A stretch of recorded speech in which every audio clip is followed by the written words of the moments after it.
এক জুতার দামই 12,000 আছে। বাংলাদেশে কিছু আবাল টিকটকারকে আপনারা দেখতে পারবেন সবসময়, আর তাদের মধ্যে অন্যতম হচ্ছে এই রাব্বি। নিজের অবস্থানটা তো এমনই বানাইতে চাইছিলাম। 10,000 টাকা খরচ করে 50টি ব্লগ এবং 102টি টিকটক বানিয়েছে। না না, কাজটা ঠিক হয়নি।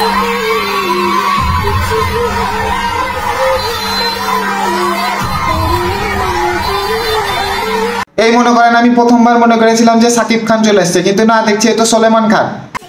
বড় ভাই, দুই বাইরে মার্কেট করে দেওয়ার কথা ভুলেও বললেন না, বিপদে পড়ে যাবেন। এক জুতার দামই 12,000 আছে। আলা ফকিন্নির বাচ্চা, 12 টাকার জুতা কেনার সামর্থ্য নয় আর তুমি 12,000 টাকার জুতা দেখাও। এই জুতাটা মার্কেটে কয় টাকা আপনারা নিজেরাই দেখেন। 12 ইউরোতে পাওয়া যাচ্ছে, তাহলে ও 12,000 টাকা কেন হয় এটাই তুমি বুঝছি না। কেন আগামাই টাকার গরম দেখা, টাকা তো আমি কামাইলাম, স্বপ্ন দেখা বাদ দে। যারা দেখছে তারা জানে আমার ব্যাপার। এই মনে করেন 2 দিন আগে যখন ফেনীতে বন্যা হচ্ছিল, তখন তোর পকেটে টাকা ছিল। কুমিল্লাও ফেনীর মানুষদের পাশে থাকতে ইচ্ছা করতেছে, কিন্তু তেমন কোনো অর্থের মালিক না দেখা কি করবো কিছুই বুঝতে পারতাছি না।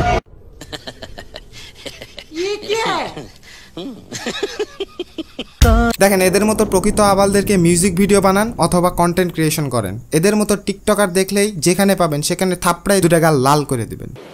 ঠিক আছে। মিউজিক ভিডিওতে একটা নায়িকা জুটাইছে, আর সেই নায়িকাটা হচ্ছে ইমু কুইন আখি। আসলে টিকটকার বলে অনেকেই মূল্য দিতে চায় না, বা অনেকেই বিষয়টা হাসাহাসি ভাবে নেয়। তোদের মতো টিকটকার দেখলে হাসাহাসি করতে মন চায় না, ঠাটায় 2টা থাপ্পড় দিতে মন চায়, তারপর পাছার উপরে একটা লাথি মেরে মনে হয় যে খেতে ফেলায় পিছন মেরে দি।